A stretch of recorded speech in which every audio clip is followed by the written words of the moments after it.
At 0542 local time, the surface of the Persian Gulf was deceptively calm. Just above the wavetops, two Iranian Shahed 136 loitering munitions were screaming toward the Arleigh Burke-class destroyer USS Thomas Hudner, running dark with no transponder squawks. The extremist proxies launching them from the rugged coastline believed that sea clutter and a sub-1000-foot altitude would buy them the precious seconds needed for an impact. But geography doesn't fool an AN/SPY 1D radar array. The calculus of the attack had already been computed inside the destroyer's chilled combat information center before the drones even crossed the international maritime boundary. The attackers thought they were springing a surprise trap on an unsuspecting vessel. In reality, they were flying straight into a mathematical certainty of destruction, defined by physics and advanced sensors. To the militia fighters watching grainy feeds on their tablets, the target is just a grey silhouette on the horizon, a symbol of foreign intervention, ripe for a propaganda victory. But they are suffering from a fatal lack of perspective regarding exactly what they are poking. The carrier strike group, anchored by the USS Gerald R Ford, represents 1,000,000 tons of sovereign American territory and a $13 billion investment in violence. This isn't just a floating airport, it is a nuclear-powered city driven by two A-1B reactors that generate 3 times the electrical output of the preceding Nimitz class. That massive surplus of energy doesn't just keep the lights on in the mess hall, it powers electromagnetic catapults and advanced dual-band radars capable of tracking threats the size of a soda can from outside the atmosphere. The ship's Combat Direction Center processes more targeting data in 60 seconds than the entire Iranian conventional military infrastructure handles in a week. To launch a few subsonic drones at a vessel capable of sustaining high-intensity flight operations for months without refueling isn't an act of war. It is a fundamental misunderstanding of the food chain. The strike group doesn't just occupy space, it dominates the electromagnetic spectrum for 500 miles in every direction, turning the airspace into a denial zone, where the only thing that flies is what the airboss permits. At exactly 47 nautical miles out, the ambush effectively ended.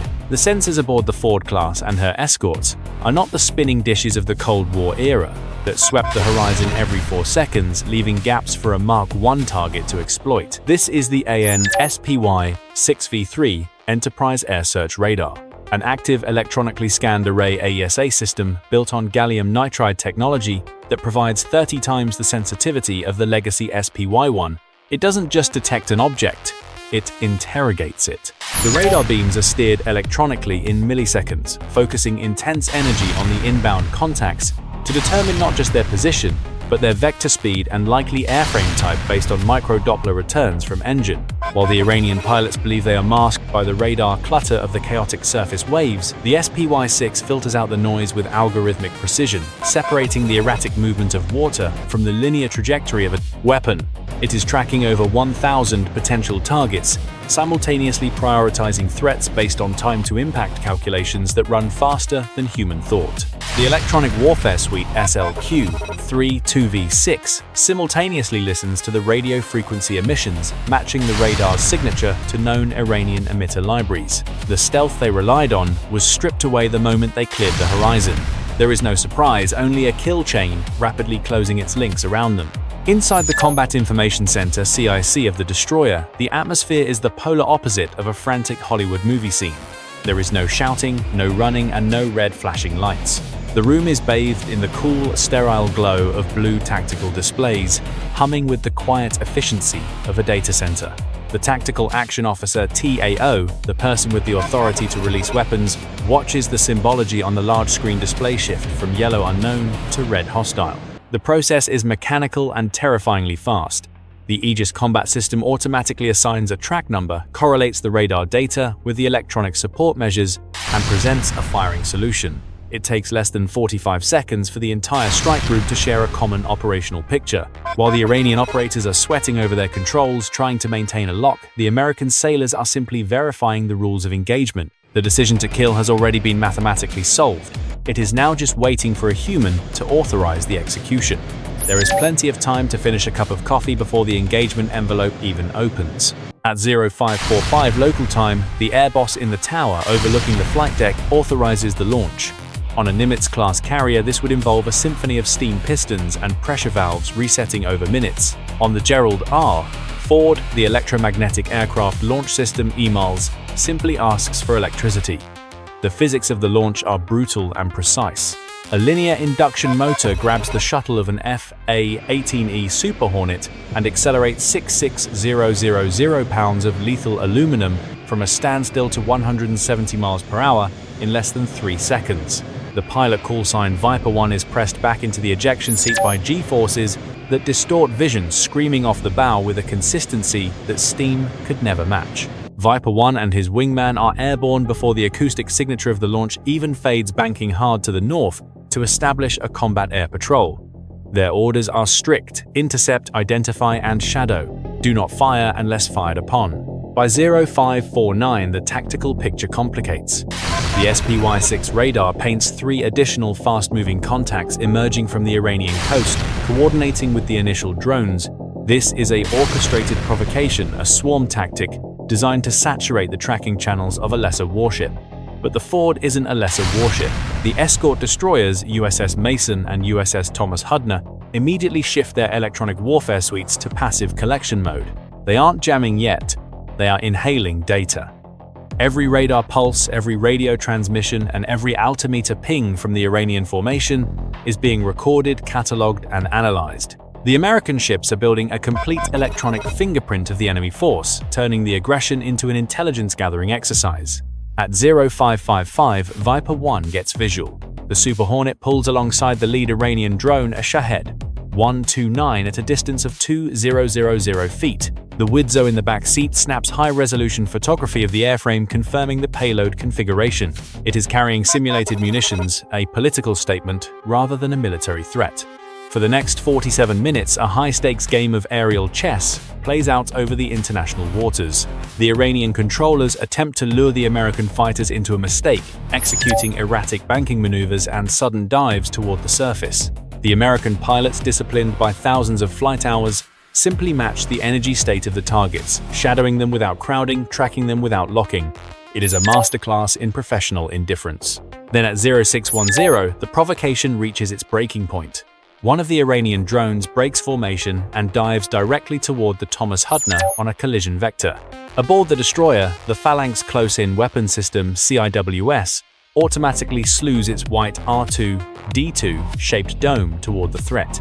The radar-guided 20mm Vulcan cannon spins up, ready to dispense tungsten penetrators at 4,500 rounds per minute. The system calculates the lead angle, the windage, and the intercept point in microseconds. It is a robot with a chainsaw for a mouth, and it doesn't know politics. It only knows kill criteria. The drone pulls up at the last possible second, barely 600 feet from the ship's superstructure. It was a feint, a test of nerves designed to force a kinetic response, but the CIWS holds its fire. The logic gates determined the trajectory was just outside the engagement envelope. It was the thin line between an international incident and a splash in the water. Finally, at 0622, without a word on the radio, the Iranian formation turns hard east and accelerates back toward their territorial airspace. The fuel gauges on the drones are likely bordering on empty. Or perhaps the controllers realized that for 45 minutes they had been painted by fire control radars they couldn't even see. Throughout the entire 47-minute ordeal, the most terrifying statistic recorded in the ship's log wasn't the speed of the interceptors or the spin rate of the CIWS. It was the helm commands of the USS Gerald R. Ford. 0 degrees rudder deviation, 0 knots speed adjustment. The carrier strike group didn't flinch. It plowed through the Strait of Hormuz with the unstoppable momentum of a tectonic plate, signaling a level of strategic indifference that no diplomatic cable could ever convey. The Iranians came looking for a reaction, a frantic turn, or a defensive scramble that they could broadcast on state television as a victory against the Great Satan. Instead, they got a shrug. But behind that wall of grey steel, the passive sensors were feasting. While the Iranian pilots were busy posturing for the cameras, the Ford's cryptologic warfare officers were quietly recording every electron they emitted. Every radar pulse the Iranians used to attempt a lock, every encrypted radio burst between their ground controllers and the drone pilots, and every telemetry signal was being sucked into the hard drives of the strike group's intelligence center. The AN/SPY-6 radar didn't just track them, it dissected them. The US Navy now knows exactly how long it takes for an Iranian Shahed operator to switch from surveillance to targeting mode, the the specific frequency hopping pattern of their command links, and the unique thermal signature of their engines, under stress. By trying to intimidate a $13 billion supercarrier, the extremist forces inadvertently handed over their entire electronic order of battle to the Pentagon. They thought they were conducting a show of force. In reality, they were volunteering for a free high-resolution MRI of their military capabilities. The accounting for this morning's theatrics is brutally lopsided. For 47 minutes of flight time, the Iranian Revolutionary Guard Corps burned approximately $47 0 inches aviation fuel and airframe maintenance hours. But the tangible cost pales in comparison to the intangible loss. By lighting up their fire control radars against the Ford to paint a target that never flinched, they exposed electronic signatures worth millions in intelligence value. And what did they purchase with that expenditure? Zero territorial gains, zero concessions, zero deviation in the carrier's transit. The strike group didn't alter its course by a single degree. In the cold calculus of naval strategy, the aggressors spent invaluable tactical surprise and operational security to achieve a net strategic result of absolutely nothing. 48 hours after the incident, the Iranian state media released a heavily edited video package titled Defenders of the Gulf. Set to dramatic orchestral music, the footage showed grainy clips of the American carrier from the perspective of the drone, implying a daring chase where the imperialist aggressors were forced to flee. The narrative was tailored specifically for domestic consumption, painting a picture of heroic resistance against a technologically superior foe. But the navigation logs of the USS Gerald R tell a much colder, more boring story. According to the unclassified transit data, the carrier maintained a steady 30 knots on a heading of 135 degrees for the entire duration of the so-called confrontation. It didn't maneuver. It didn't accelerate. It didn't deploy flares. The juxtaposition between the frantic, shaky camera work of the Iranian drone and the ruler straight line of the American ship's GPS track reveals the absurdity of the claim. It is the geopolitical equivalent of a seagull claiming victory over a cargo ship because the vessel didn't stop to acknowledge it. The propaganda relies on the audience not understanding that to a 100,000-ton nuclear-powered airfield, a fiberglass drone isn't a threat. It's barely a statistic. Some lessons in warfare are taught with explosions, leaving craters and wreckage as evidence. This one was taught with indifference. The regime in Tehran came looking for a reaction, a flinch, a defensive maneuver, or a panicked radio transmission, anything they could package as a victory for their domestic audience. They wanted the USS Gerald R. to turn its massive hull to light up its fire control illuminators and to acknowledge them as a peer adversary worth fighting. Instead, they got a shrug. By refusing to engage in the theatrics of the encounter, the carrier strike group demonstrated the ultimate form of power, the ability to ignore a provocation because the outcome is already a foregone conclusion. The destroyers didn't need to empty their vertical launch cells to prove dominance. The sheer weight of their electronic presence and the unwavering discipline of their crews did the work for them.